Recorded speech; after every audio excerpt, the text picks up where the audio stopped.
Hi, welcome to the Kelli Christina Show, Thought Leaders of Our American Industries. These episodes are dedicated to some amazing and powerful leaders and bosses in various industries, an opportunity to interview them on their careers, passions, challenges in life. Today, I would like to welcome Keith Lane, Chief of Police, New Braunfels. Prior to New Braunfels, of course, Keith Lane was Chief of Police and City Manager for Haltom City. And prior to that, he spent 22 years with the Keller Police Department. Welcome, Keith Lane. Thank you, Kelly. Glad to be here. So happy to have you on the show. Could you tell our viewers a little bit about your background? And Keith, how did you get started? Sure. So I became interested in criminal justice and law enforcement as a teenager. So my parents were very pro-education. So I looked at universities that had criminal justice programs, and I decided to go to Southwest Texas State University in San Marcos, which is right down the road from New Braunfels. So I got a criminal justice degree there, graduated in 1987, came back to North Texas because I really wanted to come back to North Texas to work. So I applied at 3 or 4 departments at once, which is typically what you do when you're trying to get in the field of law enforcement. And the first one to offer me a job was the City of Keller. And Keller's kind of a suburb between Dallas and Fort Worth. So I started my career there in 1987. And then in 2009, I was offered the police chief job in Haltom City, Texas. Haltom City is kind of a tier 1 city to Fort Worth, which means it's not a suburb. People aren't trying to move to Haltom City to get out of Fort Worth. They're moving to Haltom City to stay close to Fort Worth. So as you said, spent 10.5 years there, 6.5 as police chief. And then I was asked to take the city manager's job. And I did that for 4 years and then retired in January of 2020. And then in September of 2020, a company called Strategic Government Resources reached out to me and asked me if I'd be interested in doing an interim program where they do interim placements of police chiefs and city managers and that type of thing. So I agreed to do it. I interviewed with New Braunfels at the end of September. And so they actually brought me in October of 2020 as the interim police chief. So initially I was just going to spend 6 or 7 months here until they picked their next full-time chief. And then I ended up putting in for the full-time job. So I started full-time May 3rd of 2021. So I just passed 2 years as the full-time police chief here. Well, you are certainly a very strong leader for the state of Texas and the police departments, Keith. Going back in time, why did you pick criminal justice? I was always interested in either the military as a career or criminal justice. My first job in the public sector was when I was 15 years old.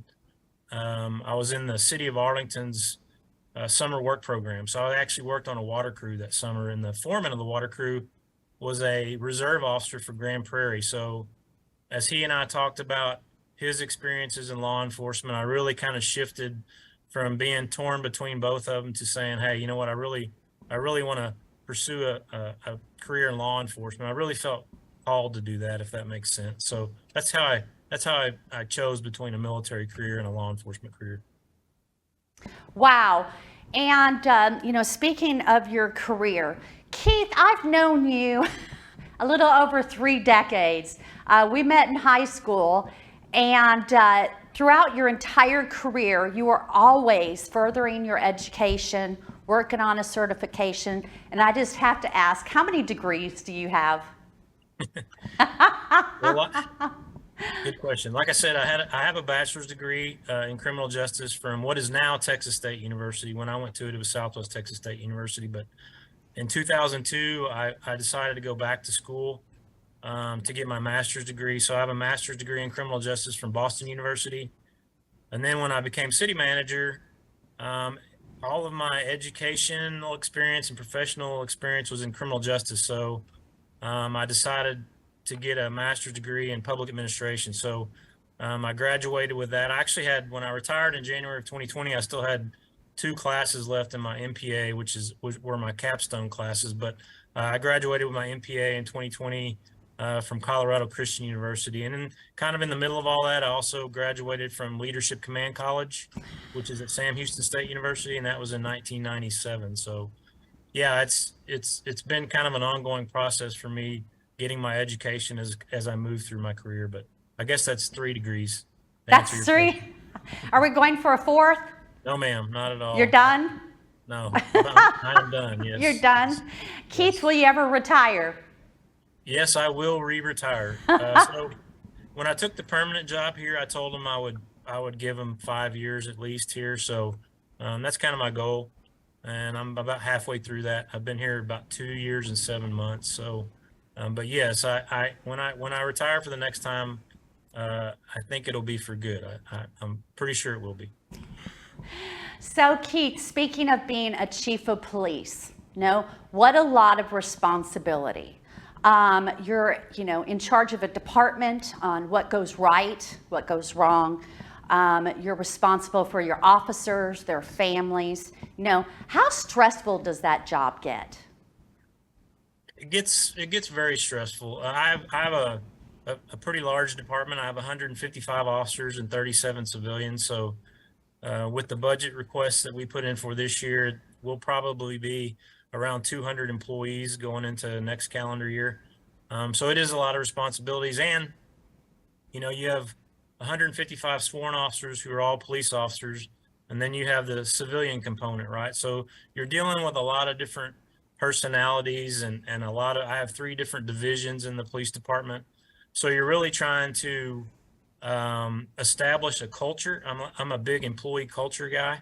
I believe in that, and I kind of preach at a relationship driven culture. So to put that in place for an organization this large with as many different responsibilities as everyone has, and then you have type A police officers and the civilians that aren't type A, thank goodness.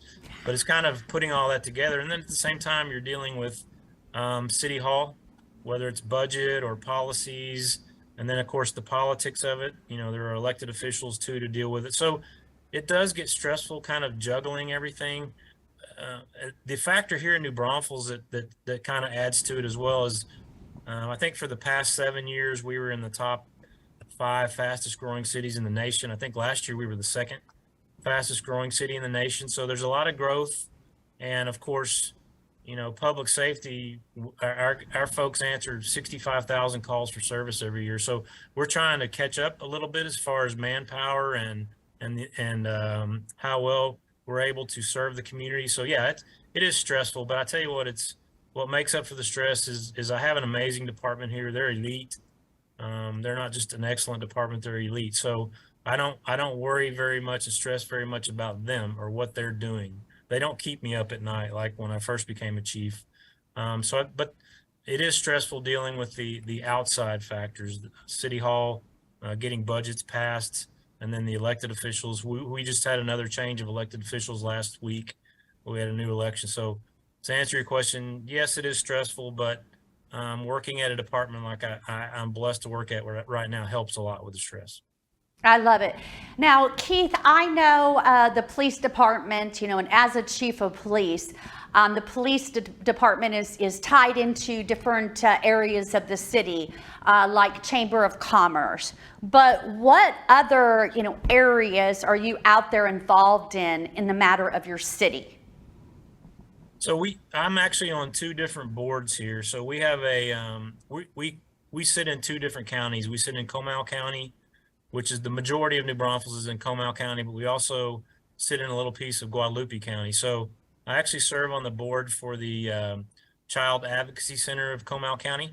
I'm one of their board members, and then I also serve on a board for an organization called the 100 Club. And the 100 Club is basically a support group for first responders in the county, and it's regional also. It's not just our county, but I think our 100 Club serves 26 different agencies. But they raise money, they support first responders, they recognize a fireman and a policeman every year. One of my detectives won the award for 2022. I'm very proud of him. So they're very supportive of the law enforcement and fire community here. So I serve on those 2 boards, and then I'm I speak quite a bit at the Rotary Club and the Lions Club and the JCs. We have several different programs here that give citizens the ability to kind of come see how the city works. Like right now, we have what's called City University going on. And so this Thursday, we'll actually do a presentation to that group of citizens and business owners, kind of just show them what we do. And we'll highlight some of the things we do. Like we have a drone program, canine program, and of course we have a SWAT team. So we'll kind of do a little demonstration to them. So this is a very, very tight-knit community. There's 115,000 people that live in New Braunfels now, but New Braunfels has so much history of being a tight-knit community that they're kind of able to do that, even though, we're 115,000 people and 45 square miles. We still are very tight-knit. So I have the blessing that I get to interact with a lot of different, not only people, but groups within the community. I love that. You're making me want to move to New Braunfels. I need to stay in Dallas. Hey, Keith, just out of curiosity, with the people that you are over and manage, what does it take to get a promotion? Lieutenant, sergeant, lead detective. What do you look at with your officers and promotions? So a lot of that depends on whether or not you're a civil service agency. What a civil service agency in Texas is, our sworn police officers and our sworn firefighters are covered by civil service. And essentially what happens is the community will take a vote on that. They'll vote whether or not to put your police and firefighters. It doesn't have to be both. It can be just the police officers, just the firefighters, or both. We happen to have both. They'll actually vote to put your sworn personnel under the civil service system. And so we have what's called the local government code, and chapter 143 of that is civil service. And what civil service basically kind of dictates to us is our hiring practices, our promotion practices, and our disciplinary practices. So the way that we promote here is it's a written test. There's some minimum qualifications to test for positions. We have corporal, sergeant, lieutenant, captain. Those are our promotional positions right now. So you take a test. Basically, we establish a list off of who scores highest on the test. As chief, I do have the ability to pass somebody over, but I basically have to get that approved by the Civil Service Commission. So we have a 3-person Civil Service Commission that kind of oversees the civil service program here. When I was with Keller, for example, we were not civil service. So you could kind of come up with any kind of promotional process that you wanted. A lot of times it depended on the rank. It could be a written test in combination with an assessment center, where you bring in folks from other police agencies who kind of have an objective view of the candidates, and then they get ranked that way. We do have the ability to pursue an alternative promotional process under civil service, but you have to put together the program, and then it has to be approved by a majority of the officers that are affected by that promotional process. So, but it kind of depends on whether or not your agency is civil service. Thank you for sharing that information. So Keith, first I want to thank you. You are definitely my go-to chief of police for many decades now on problems going down, and whether it's your police department or somebody else's, you're the type of guy that's going to get involved. I would love to roll back time a little bit.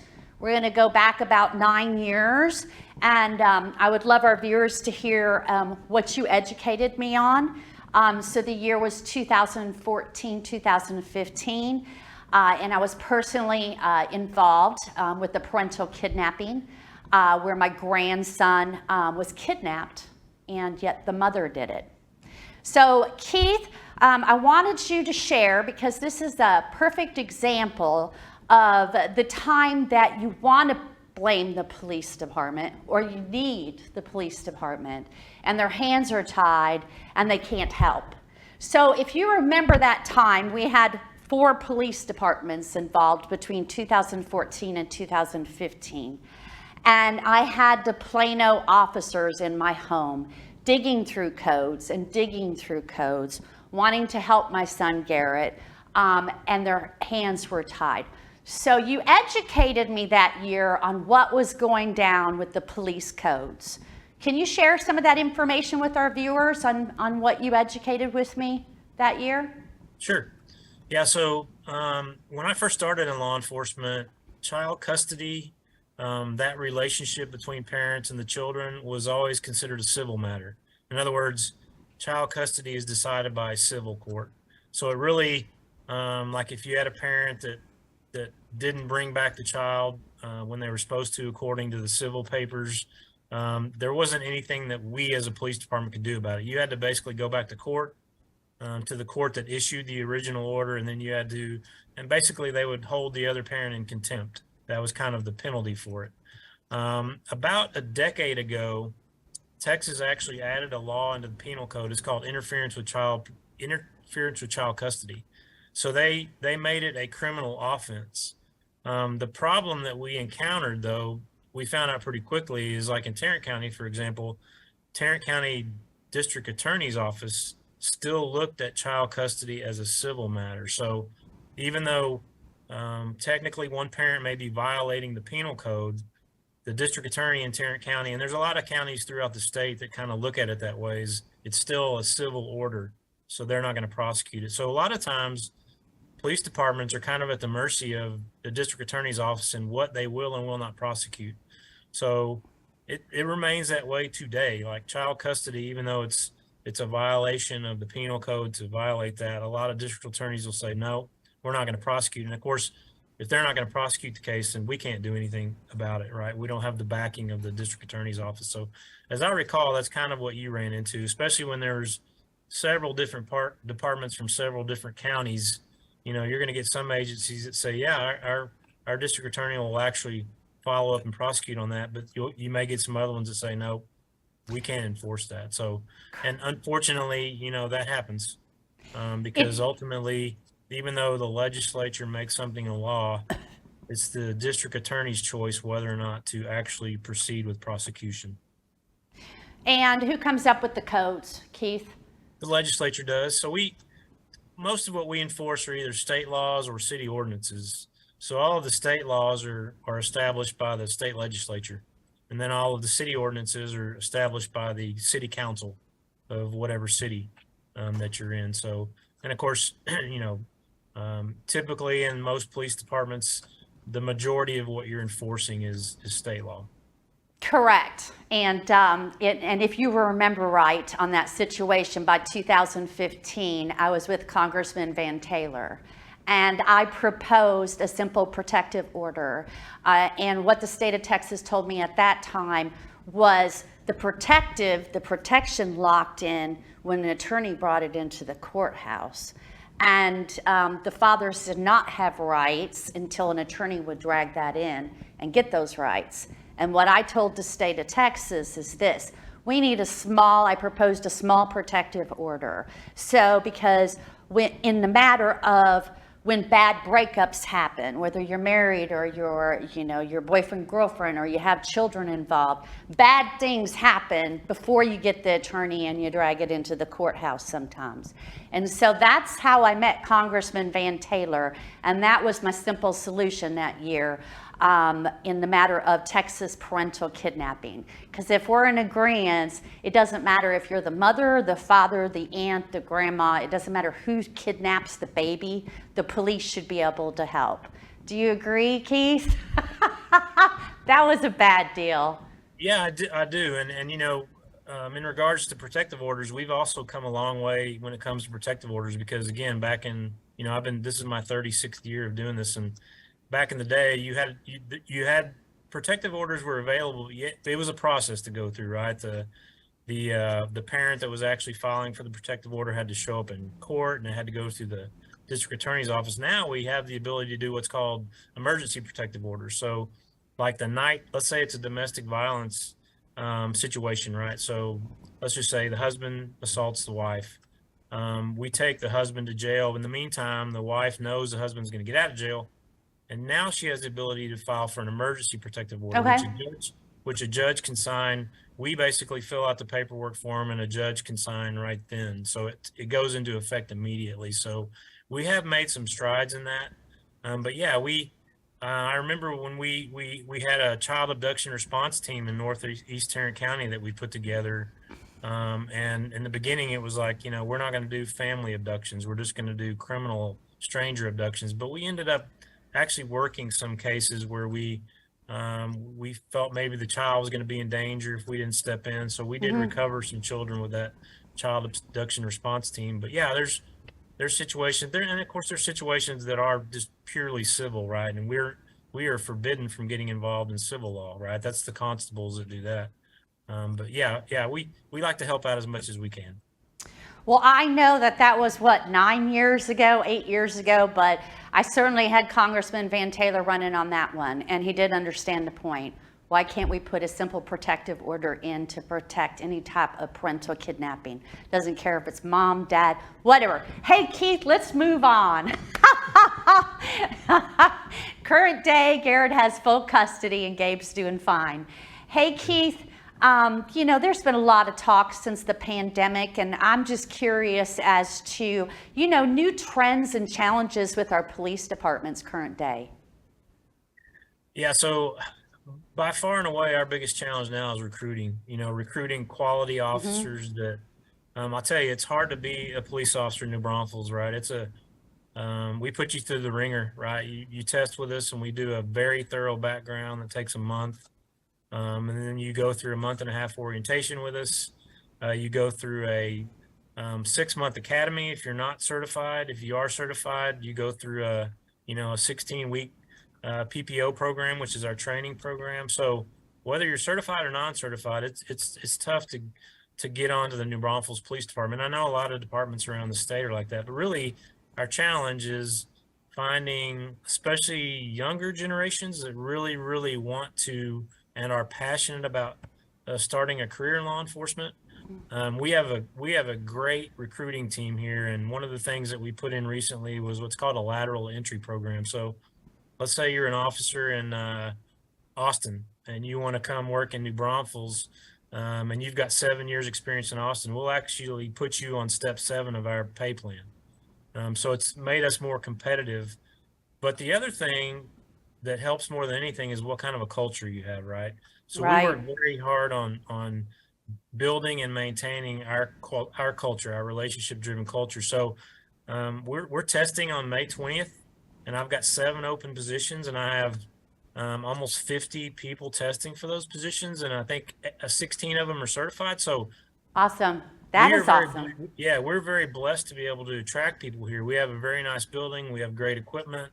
It's a very supportive community. But I know a few weeks ago, I went to the Texas Police Chiefs conference in Fort Worth, and there's a lot of departments that are 25% short on staffing for officers. So I think that's becoming a big challenge for us, and it's so competitive now, especially in we're 47 miles south of Austin and 32 miles north of San Antonio. So we're along a metropolitan corridor. So we're competing with a lot of agencies along that corridor. So it's very competitive. So you really have to stay on top of your game. But I would say that's our biggest challenge now, because, if you kind of give in to just filling numbers, you're going to let that person that really shouldn't be in law enforcement through the cracks sometimes. And that's really what we need to guard against as a profession, because that's what gets us in trouble. So Keith, that leads right up to my next question, and such a hot topic out there. And it doesn't matter what industry or what job you got, it's not perfect out there. But I would love, your answer on when somebody asks you about police reform. What do you say? Yeah, hot topic these days. And what's interesting? What's interesting about police reform is there was a time period in law enforcement where there was actually an era known as the reform era, and it was from 1930s to the 1980s. And typically, what they were trying to do is they were trying to pull law enforcement away from political influence. So that was over a 5-decade period. And now, when you hear police reform, it's usually in response to a single incident, right? Or it might be 2 or 3 incidents close together, and it could be on the other side of the nation from Texas, or a far corner, but people will, start saying, hey, maybe you need to look at reforming your police department. And the foundation for police reform, if you look at it and study what police reform is, the foundation to it is changing the values and culture of an agency who people think are not operating like it should, right? So if you already have those values and that culture in place, and you're actually fulfilling those values and that culture, then you're not ever going to be in the discussion, right? So that's kind of my outlook on it is, like I said, I'm blessed with an amazing group of officers here. Even though I have 155 authorized officers, they do a great job, and I think what solidifies it every single day is the culture that we have here, right? And not only do we just put it on a piece of paper that we have that culture, we actually follow through with that culture. And I'll tell you, a big part of the culture is accountability. I have to hold my officers accountable when they're. I'm their biggest advocate when they do a great job, but they know, everybody knows. I've been here 2.5 years now that if you do screw up, then you're going to be held accountable. And I'm not talking about lowering the boom on. I'm talking about we take responsibility, we assign the appropriate accountability, and then we move on. We don't dwell on it, right? So, but I think foundationally, it's really what we've been doing for decades in law enforcement. Just some places don't do it very well, right? They may say that they have a certain culture, but they don't actually enforce that culture or live that culture every single day. Thank you so much, Keith, for that response. And we're going to be wrapping up here, but I just have to ask you, final question. What do you like to do for fun, Keith? Oh gosh. Well, I've always been a cyclist, right? Whether it's road cycling or mountain biking or whatever. That was kind of my go-to to get away, relieve stress. But actually, when I retired, I became kind of a nerd. I started kind of getting into paleontology and archaeology and like collecting fossils and that kind of thing, which gets me out, gets me walking, gets me concentrating on something else. I was talking to a criminal justice class at the high school last year, and they asked me, what would you do if you weren't a police chief? And I said, I think I'd be a paleontologist. I said, that probably sounds nerdy to y'all because you're teenagers. They're like, no, that sounds really cool. So I guess I'm not that nerdy, but actually it's a hobby that I got into. It was during the pandemic too. So I was everybody was stuck at home and I was retired. So I enjoy doing that. And actually Texas is a great place to find fossils. And so I've actually kind of found a place down here too. So, I'm either on a bike or out walking around like a nerd looking for fossils. Well, I'm not sure if you're a nerd, Keith, but that's awesome. All right. That is definitely a change. I just want to thank you so much for your time on my show today. And I just want to wish you and your department and the city of Braunfels a beautiful and blessed year. Thank you, Kelly. Thank you. I appreciate you having me on. Thank you. Bye.